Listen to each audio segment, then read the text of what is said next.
eu sou o Gucipri e esse é o Poc Pop. Estreou o segundo episódio de RuPaul's Drag Race UK e hoje a gente vai conversar um pouquinho sobre ele, falar as minhas impressões, falar o que aconteceu depois da eliminação da Goth, quem é a próxima eliminada, então vambora! O episódio já começa com as queens voltando pra workroom, vendo no espelho lá a mensagem que a Goth deixou, lamentando que ela teve que sair, mas ao mesmo tempo, poxa, alguém devia sair, né? Óbvio. Mas elas colocaram em pauta um assunto que eu fiquei meio... Elas falaram que a Goth tinha entrado pra história, que ela tinha sido lendária, porque ela era a primeira queen a ser eliminada do RuPaul's Drag Race UK, se tornando assim a pork chop da temporada. Não. Após essa breve conversa, o dia vira, elas voltam pra workroom, aparece o videozinho da RuPaul e nós temos o primeiro mini challenge quando o RuPaul entra pra conversar com as meninas. RuPaul chama o Brit Crew, que traz duas placas, uma escrita bottom e outra escrita top. E aí ela coloca as placas, uma de um lado, outra de outro, e diz para The Vivienne, que foi a vencedora do desafio da semana anterior, colocar em linha as queens da melhor para a pior, para quem ela acha que é a maior competidora dela e quem é a pior, quem não se destaca e tudo mais. Então, a partir daí, nós temos tretas instauradas, gente olhando torto para tudo quanto é lado, e esse é um momento muito bom dessa temporada. A gente começa a perceber que, de fato, elas estão ali para concorrer, para competir, que a gente já sabe que é isso mesmo, mas elas sempre tentam ser amigas. Por fim, eu não sei o que The Vivienne tinha na cabeça com essa lista, com esta linha que ela formou. Ela colocou como sua maior competidora Bag of Chips, logo em seguida dela, ela se colocou em primeiro lugar. E em último, ela colocou Scaredy Cat. Porém, logo aí, RuPaul dá um plot twist na história. Ele disse que a primeira e a última da fila, ou seja, o top e o bottom, seriam líderes do desafio Maxi da semana. O Maxi Challenge da semana é um desafio de atuação. Eu não sou muito fã de desafio de atuação, eu acho que as queens ficam bastante perdidas, elas não sabem escolher muito bem, as equipes delas acabam que fazendo grupos muito diversos, muito que não combinam, não se conversam direito, e a gente vai ver um pouco mais pra frente que aconteceu mais ou menos isso. Bom, as duas se dividem, né, em grupos, e os grupos ficam o seguinte. O time da Scaredy, além dela, ficam Blue, Crystal, Cheryl Hole e Divina De Campo. E no grupo da The Vivienne fica ela, Vinegar Strokes, Bag of Chips e Something Wrong. Grupos formados, a RuPaul sai da workroom, cada um pega o seu roteiro, sentam pra dar uma conversadinha cada um no seu canto, distribuem os papéis e ok, RuPaul volta pra conversar com elas, pra saber mais ou menos o que elas estão vendo, quem pegou qual papel, como estão os ensaios e tudo mais, o que elas estão achando de tudo isso. E ela conversa primeiro com o time The Vivienne. O time The Vivienne tá bastante seguro, conversa muito bem com o RuPaul e dá uma ótima impressão de grupo unido e que sabe o que tá fazendo. E logo em seguida a RuPaul vai conversar com o time Scaredy Cat.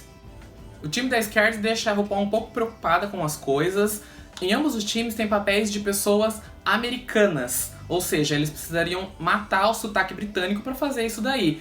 E a pessoa do time da Scaredy Cat que vai fazer a americana é a Crystal. E ela não sabe muito bem fazer esse sotaque, apesar dela ter nascido no Canadá, ela não foi criada lá, então ela tem um sotaque muito forte britânico, então fica um pouco complicado, a RuPaul fica um pouco suspeita do que vai acontecer, deseja boa sorte pra todo mundo e sai. Todas preparadas para gravação, chegam no set de filmagem e Michelle Visage é a diretora. O primeiro time que vai gravar é o time The Vivienne. A Michelle se diverte bastante com o humor da Bag of Chips, que se destaca totalmente nesse time. Eu particularmente não gosto muito do humor da Baga, eu acho ele bastante forçado, muito caricato. Nada contra quem faz humor caricato nem nada, mas não é o meu tipo de humor, não me agrada muito. Aí lembra que eu falei que os dois times tinham papéis de pessoas americanas para serem interpretados? No time da The Vivienne, quem ficou com esse papel foi a Something Wrong. E eles decidiram que ela iria se vestir de Mariah Carey. Claro que não ficou bom, Something Wrong foi horrível, foi péssima a atuação dela. Ela perdeu bastante linha, ela perdeu bastante fala, ela não sabia muito bem como tirar o sotaque dela pra colocar um sotaque mais americanizado. Não foi bom mesmo. No geral, o time The Vivienne foi bastante bem. Em seguida entra o time da Scaredy Cat. Todas as atuações do grupo foram bem fracas. Todas não. Divina De Campo entregou uma coisa bem legal. Ela foi bem o destaque de tudo isso. Conseguiu segurar o papel como ninguém. Entre um monte de Queen que tava perdendo um monte de falas, sem saber nem o que fazer, sem química e sem graça nenhuma. O time da Scared Cat foi bastante fraco e a Divina ficou bastante preocupada que o desempenho do grupo prejudicasse o quão bom ela foi. A The Vivienne fica um pouco irritada porque a Cheryl Hole não para de falar pelos cotovelos, por todo canto, conversando com todo mundo, falando besteira, falando alto, muito estridente. Ela fica bastante irritada, falando que ela não vê a hora que a Cheryl seja eliminada. E aí a câmera corta pro primeiro momento emocionante de historinhas lá na Workroom. Na bancada estão Scared Cat, Something Wrong e Vinegar Strokes. A Vinegar pergunta pra Scared se os pais dela sabem da orientação sexual dela. Eu disse pra vocês no outro vídeo que ela era heterossexual, ela não é, ela é bissexual. Na verdade ela diz que a sexualidade dela é a namorada dela, que ela não consegue ver outra coisa. Mas respondendo a pergunta da Vinegar, ela disse que os pais delas não sabem, que pelo menos não por ela, mas que eles devem desconfiar que ele é uma pessoa diferente e tudo mais. E aí a Vinegar diz que ela sente muita inveja dessas queens mais novas, que não tem tanta dificuldade assim pra se assumir, pra sair do armário. Porque há 10 anos atrás, quando ela se assumiu, foi muito complicado, especialmente na cidade onde ela mora. E sendo um gay negro. Me identifico, viu, Vinegar? Em seguida, a Vinegar pergunta pra Santimon se a família sabe que ela se monta. E a Santimon diz que não sabem nem que ele é gay. Na verdade, sabem, porque ela falou e foi completamente ignorada, como se isso não fosse uma verdade, como se isso não existisse. Ela é de família chinesa, muito tradicional, que a cultura é muito fechada, e ela se mudou pra Londres e todos acham que ela é diretor de marketing de uma empresa, não sabem que ela é drag queen, não sabem que ela vive com uma pessoa no mesmo apartamento já há 5 anos, não sabem nada sobre a vida dela. Acabando esse momento de histórias, vamos direto pra Runaway. Olha, RuPaul, parabéns. O tema da Runaway dessa semana é Garota Bond glamurosa, inspirado no James Bond.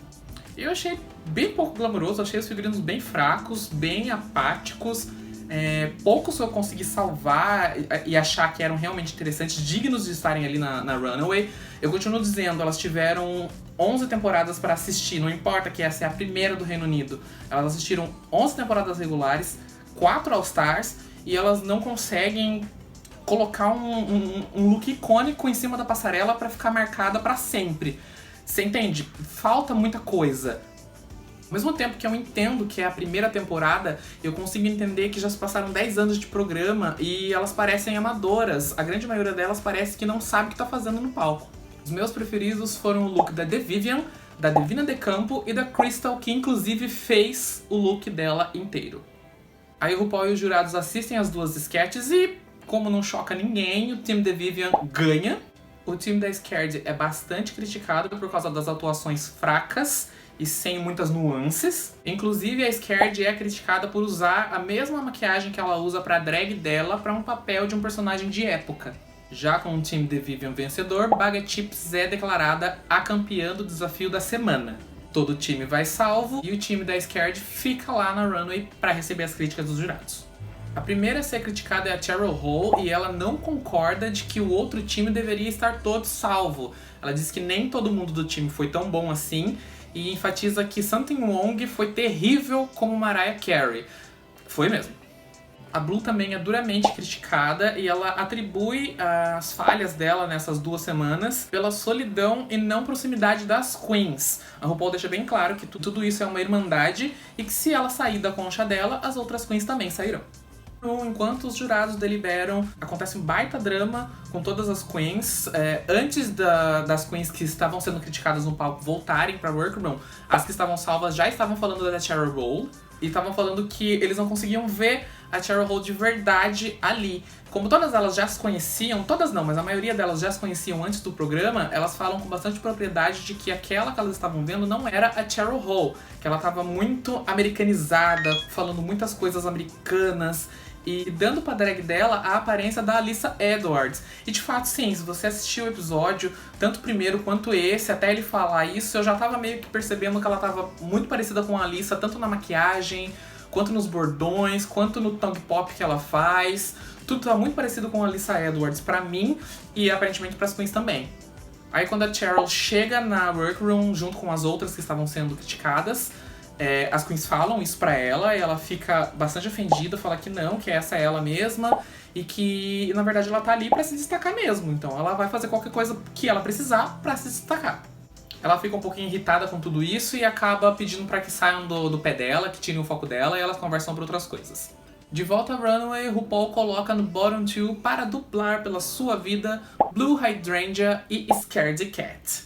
A Blue foi muito boa, com movimentos muito precisos, bastante diversos, ela explorou o palco inteiro. Eu achei que em algum momento ia ter um wig reveal, porque a hora que ela entrou na runway não aparentava que ela tava com uma peruca por baixo, a hora que ela voltou pra dublar parecia uma mechazinha saindo pelo canto, e eu achava que ela ia alguma hora tirar o capacete e fazer um review babado, mas não aconteceu. Mas ainda assim foi muito bom, foi muito bonito, eu gostei muito da performance dela. Já a Scared foi bastante fraca, dava pra perceber que ela sabia dublar, que ela sabia a letra da música, mas a hora que começa a ser anunciado, que a RuPaul começa a falar o texto dela, tem uns inserts delas falando algumas coisas, e a Scared até fala que ela nunca tinha feito um show, que esse era o primeiro show de verdade dela, e isso fica bastante nítido, porque ela não tem muita postura, ela não tem muita imposição no palco, ela não sabe muito bem o que fazer do meio pra música pro fim. Aí só por isso que eu falei, pelas imagens que vocês estão vendo aí, já dá pra perceber que a eliminada da semana é a Scaredy Cat, a Blue ganha mais esta semana. Eu achei uma eliminação bem justa, acho que ao contrário da Gothic Candle, eu gostaria de ver mais da Scaredy Cat. Não sei se essa temporada vai ter uma revenge, vai voltar alguém, mas se fosse voltar alguém, provavelmente seria a Scaredy que eu gostaria de ver mais. Pra fechar, eu acho que esse episódio foi melhor que o episódio da semana passada. Teve uma crescente consideravelmente boa. Acho que eu já começo a formar o meu top 3, meu top 4, não sei ainda, mas pelo menos 2 eu já quero que chegue na final. No geral, eu tô gostando de RuPaul's Drag Race UK. Vamos ver o que o episódio 3 reserva pra gente, né? E aí, gostou desse review? Deixa seu like aqui embaixo se você gostou, se inscreve no canal e volta aqui segunda-feira, que toda segunda-feira tem um review pra você do episódio da semana que passou. Então é isso, beijos!